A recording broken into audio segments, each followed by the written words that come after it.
Number 4 मिसवाक करना और अगर मिसवाक ना हो तो उंगलियों से दांतों को साफ करना। नंबर 5 3 मरतबा कुल्ली करना। नंबर 6 3 मरतबा नाक में पानी डालना। नंबर 7 हर आजा को 3 मरतबा धोना। नंबर 8 सर का मसा करना। नंबर 9 सर के साथ कानों का मसा करना। नंबर 10 आजा को पे दर पे धोना, यानी एक आजा के बाद दूसरे आजा को फौरन धोना। नंबर 12 तरतीबवार वुजू करना। नंबर 13 वुजू के बाद की दुआ पढ़ना। आरिश भाई, अब आप मुझे नवाकिज़ वुजू सुनवा दीजिए। बेटा फैज इन्हें नवाकिज़ वुजू सुनाइए। 350 अस्सलामु अलैकुम व रहमतुल्लाहि व बरकातुहू। 8 ऐसी चीजें हैं जिनसे वुजू टूट जाता है, उन्हें नवाकिज़ वुजू कहते हैं। नंबर 1 पैखाना या पेशाब करना या उन दोनों रास्तों से किसी चीज का निकल जाना। नंबर 2 यानी पीछे से हवा का निकलना। नंबर 3 बदन के किसी मुकाम से खून या पीप का निकल कर बह जाना। नंबर 4 लेट कर या सहारा लगाकर सो जाना। नंबर 5 मुंह भर कर के करना। नंबर 6 नमाज में खिलखिलाकर हंसना, इतनी आवाज से कि पास वाले लोग सुन सके। नंबर 7 बीमारी या किसी और वजह से बेहोश हो जाना। नंबर 8 पागल हो जाना। आतिफ भाई, आप मुझे सना और तशाहुद सुनवा दीजिए। बेटा रिहान, इनको सना और तशब्बुत सुनाए। अस्सलामु अलैकुम व रहमतुल्लाहि व बरकातुहू। तना सुब्हानक अल्लाहुम्मा व बिहम्दिका व तबारक अस्मुका व तआला जद्दुका व ला इलाहा गैरुक। तशहुद अत्तहियातु लिल्लाहि वस्सलावातु वत्तय्यिबात। अस्सलामु अलैका अय्युहन नबिय्यु व रहमतुल्लाहि व बरकातुहू। अस्सलामु अलैना व अला इबादिल्लाहि स्सॉलिहीन। अशहदु अन ला इलाहा इल्लल्लाह व अशहदु अन्ना मुहम्मदन अब्दुहु व रसूलुहु। आरिश भाई, अब आप मुझे दुआ मासूरा सुनवा दीजिए। बेटा साकिब इन्हें दुआ मासूरा सुनाइए। अस्सलामु अलैकुम व रहमतुल्लाहि व बरकातुहू। मैं आपके सामने दुआ मासूरा पेश करना चाहता हूँ।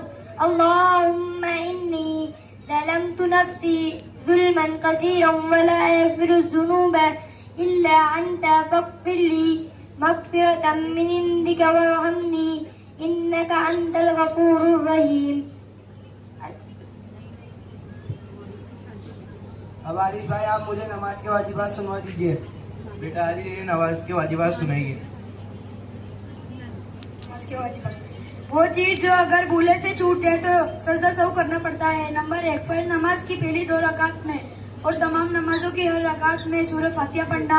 नंबर 2 फर्ज नमाज की पहली 2 रकात में और तमाम नमाजों की हर रकात में सूरह फातिहा के बाद एक लंबी आयत या 3 छोटी आयतें पढ़ना। नंबर 3 सूरह फातिहा को सूरत से पहले पढ़ना। नंबर 4 किरात के बाद रुकू और रुकू के बाद सजदे में तरतीब कायम करना। नंबर 5 कोमा करना, यानी रुकू के बाद सीधा खड़ा होना। नंबर 6 जलसा करना, यानी दोनों सजदों के दरमियान इत्मीनान से बैठना। नंबर 7 तादील अरकान, यानी रुकू सजदा वगैरह को इत्मीनान से अच्छी तरह अदा करना। नंबर 8 कायदा उला, यानी 3 और 4 रकात वाली नमाज में दूसरी रकात में तशहुद की मिक़दार में बैठना। नंबर 9 दोनों कादों में पढ़ना।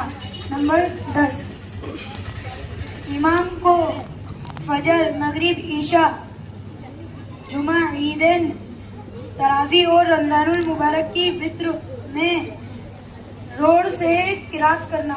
नंबर 11 ज़ोहर और असर की नमाज में आहिस्ता किरात करना।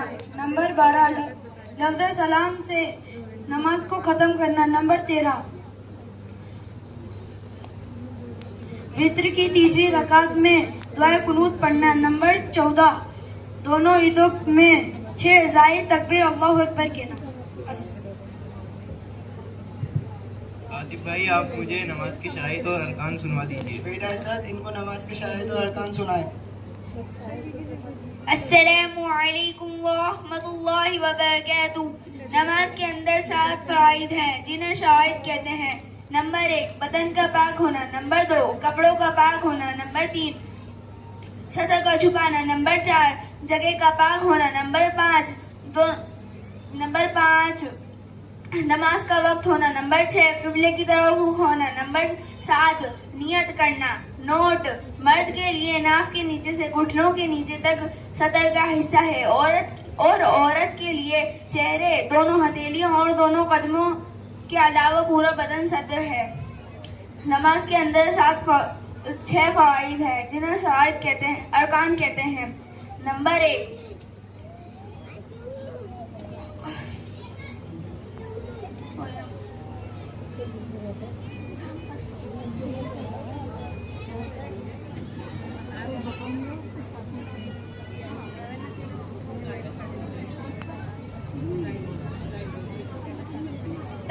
तकबीर तहरीमा अल्लाह हुआ कहना। नंबर 2 कयाम करना यानी सीधा खड़ा होना। नंबर 3 क़िराअत करना यानी कुरान मजीद पढ़ना। नंबर 4 रुकू करना। नंबर 5 दोनों सजदे करना। नंबर 6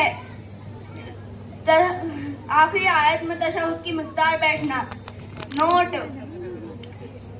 क़िराअत इस तरह करना जरूरी है कि ज़बान से हुर्फ सही तौर पर अदा हो और इतनी आवाज़ से पढ़ना बेहतर है कि खुद सुन सकें। अस्सलामु अलैकुम वरहमतुल्लाहि वबरकातुहू। क्या आरिश भाई, मैं भी अब आपसे कुछ सवालात कर सकता हूँ? जी बिल्कुल करिए, इंशाल्लाह मैं जवाब दूंगा। आप मुझे बीमार की नमाज और मुसाफिर की नमाज सुना दीजिए। बीमार की नमाज दीन का सुकून है। नमाज हर हाल में पढ़ना बहुत ज़रूरी है। बीमारी की हालत में नमाज माफ़ नहीं होती, अलबत्ता कुछ सहूलत ज़रूर हो जाती है। अगर बीमार में खड़े होने की ताकत नहीं है तो वो बैठकर नमाज पढ़े, और अगर बैठकर नमाज नहीं पढ़ सकता तो लेटकर नमाज पढ़े। इन सूरतों में बैठकर नमाज पढ़ना जायज़ है। 1 मरीज में खड़े होने की ताकत ना हो, खड़े होने से सख्त तकलीफ हो, बीमारी के बढ़ जाने का अंदेशा हो, सर में चक्कर आकर गिर जाने का डर हो, खड़ा तो हो सकता हो लेकिन रुकू सजदा ना कर सकता हो। इन सब सूरतों में बैठकर नमाज पढ़ना जायज़ है। शरीयत ने बैठकर नमाज पढ़ने की भरपूर रुख्सत दी है।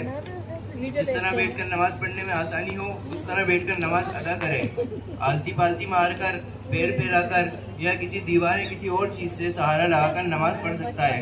और अगर ज़्यादा तकलीफ ना हो तो इस तरह बैठकर नमाज पढ़े जिस तरह तशहुद में बैठकर नमाज पढ़ते हैं। और फिर अगर रुकू सजदा कर सकता हो तो रुकू सजदा करें। इस सूरत में रुकू करने का तरीका ये है कि सर को इतना झुकाए कि चेहरा घुटनों के सामने आ जाए। वैसे अगर मामूली भी झुकाएगा तो भी रुकू अदा हो जाएगा। और सजदा इस तरह अदा करेगा जिस तरह एक तंदुरुस्त आदमी सजदा अदा करता है। अगर बैठकर नमाज पढ़ने की बैठकर रुकू सजदा ना कर सकता हो तो इशारे से रुकू सजदा अदा करें। लेकिन इस बात का ध्यान रखें कि सजदे के लिए रुकू से ज़्यादा सर झुकाए, वरना सजदा अदा नहीं होगा। इन सूरतों में लेटकर नमाज पढ़ना जायज़ है। अगर बीमार में बैठकर नमाज पढ़ने की ताकत नहीं है तो वो लेटकर नमाज पढ़े। 2 सूरतों में लेटकर नमाज पढ़ना जायज़ है। पहली, चित लेटे और पैरों को किबले की तरफ कर ले, लेकिन पैर फैले ना हो। घुटने खड़े कर ले और सिर के नीचे तकिया लगा ले ताकि चेहरा किबले की तरफ हो जाए, और इशारे से रुकू सजदा करें। ये सूरत अफजल है। दूसरा, करवट लेके मुंह को किबले की तरफ कर ले, अलबत्ता दाहिनी करवट में लेटना अफजल है। बीमार की नमाज, मुसाफिर की नमाज। मुसाफिर, जब कोई शख्स 48 मील तकरीबन 78 किलोमीटर दूर सफ़र करने का इरादा करके अपनी आबादी से बाहर निकलता है तो वो मुसाफिर हो जाता है। अब चाहे सफ़र घंटों में तय हो या मिनटों में। मुसाफिर के लिए कसर का हुक्म। मुसाफिर ज़ोहर, असर और ईशा की नमाज में कसर करे, यानी 4 रकात की जगह 2 रकात नमाज अदा करे। और फजर, मगरिब और वित्र की नमाजें अपनी हालत में पढ़े। सुन्नतें पढ़ने का मौका मिले तो सुन्नतें पढ़े, और अगर सुन्नतें पढ़ने का मौका ना मिले तो सुन्नतें छोड़ने का एक इख्तियार है। अलबत्ता फजर की सुन्नतों का एहतमाम करें। मसला, अगर कोई मुसाफिर जानबूझकर ज़ोहर, असर और ईशा की नमाज में 4 रकात नमाज अदा करेगा तो वो गुनहगार होगा। और अगर गलती से पढ़ ले और दूसरी रकात में तशहुद पढ़ ले तो 2 रकात फ़र्ज हो जाएगी और 2 रकात निफ्ल हो जाएंगी। अलबत्ता आखिर में सजदा सहू करना वाजिब होगा।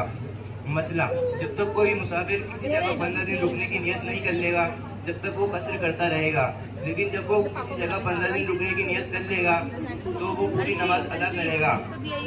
मसला, मुसाफिर अपनी बस्ती की हद से बाहर निकलते ही कसर करना शुरू करेगा। मसला अगर सफ़र में कोई नमाज कज़ा हो जाए तो घर आकर ज़ोहर, असर और इशा की नमाज की सिर्फ 2 रकात नमाज ही कज़ा करेगा। मसला, अगर मुसाफिर किसी मुकीम इमाम के साथ नमाज पढ़ रहा हो तो वो पूरी नमाज अदा करेगा। माशाल्लाह अलीश भाई, आपको और आपकी पूरी टीम को सब कुछ याद है। अल्लाह ताला आपके इल्म में बरकत अता फरमाए। जज़ाकल्लाह। आतिफ भाई, क्या मैं आपसे भी कुछ सवाल कर सकता हूँ? जी इंशाल्लाह पूछिए, मैं आपके सवालों का जरूर जवाब दूंगा। आतिफ भाई, आप मुझे जनाजे की नमाज, फितर की नमाज और तयम्मुम का बयान सुना दीजिए। वित्र की नमाज पढ़ना वाजिब है और अगर छूट जाए तो उसे अदा करना जरूरी है। वित्र की नमाज ईशा की फर्ज नमाज के बाद सुबह सादिक तक अदा की जा सकती है। वित्र की नमाज पढ़ने का तरीका ये है कि ईशा की सुन्नतों से फारिग हो जाने के बाद 3 रकात वित्र की नियत करके तकबीर कहते हुए हाथ बांध ले। पहली 2 रकात बाकी नमाज की तरह अदा करे, फिर दूसरी रकात के तहियात पढ़कर तीसरी रकात के लिए खड़े हो जाए। तीसरी रकात में सूरह फातिहा व सूरह पढ़कर अल्लाहु अकबर कहते हुए दोनों हाथ कानों तक उठाए और फिर बांध ले। फिर दुआए कुनूत, अल्लाहुम्मा इन्ना नस्तईनुका व नस्तगफिरुका व नु'मिनु बिका व नतवक्कलु अलैक व नुस्नी अलैकल खैर व नशकुरुका व ला नकफुरुका व नखलउ व नत्रुकु मन यस्जुरुक अल्लाहुम्मा इय्याका नअबुदु व लका नुसल्ली व नस्जुदु व इलैका नस्आ व नहफिदु व नरजू रहमतक व नख्शा अदाबका इन्ना अदाबका बिल कुफ्फारि मुल्हिक। पढ़े, फिर रुकू करके बाकी नमाज मुकम्मल करें। मसला, रमजान शरीफ में वित्री की नमाज जमात के साथ भी अदा की जा सकती है। इस नमाज में इमाम के साथ मुक्तदी भी दुआ कुनूत पढ़ेंगे। मसला, अगर कोई शख्स वित्री की नमाज में दुआ कुनूत पढ़ना भूल जाए तो उस पर सजदा सहू वाजिब होगा। जनाजे की नमाज, जनाजा मैयत को कहते हैं। मैयत के हक में दुआ मगफिरत के लिए जो नमाज पढ़ी जाती है उसे नमाज जनाजा कहते हैं। नमाज जनाजा के 2 फराइज है। नंबर 1, 4 तकबीर कहना। नंबर 2, नमाज जनाजा खड़े होकर पढ़ना। नमाज जनाजा का तरीका, पहली तकबीर के बाद सना पढ़े।